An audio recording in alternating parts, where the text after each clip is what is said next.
Hello friends, welcome back to the new video. In this video guys, we will talk about guys how to off this touch sound guys. You don't like guys this touch sound, and guys you want to off guys this screen touch sound setting in your vivo phone, so guys you can off. And guys, now let's see how to off touch sound in vivo phone. In this video guys, I am going to show you. So first of all guys, I want to tell you, if you're new in my channel and you are watching my video first time, so first of all go and subscribe my channel, click the bell icon and like my videos.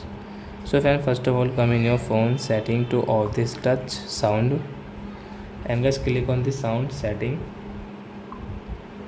and guys scroll it, and guys click on guys this touch sound, so as you can off from here guys.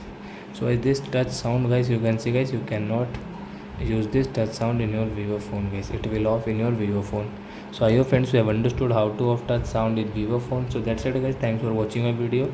Now we will meet on next video with new topic. Before going, please go and like my video, subscribe my channel. Bye bye friends.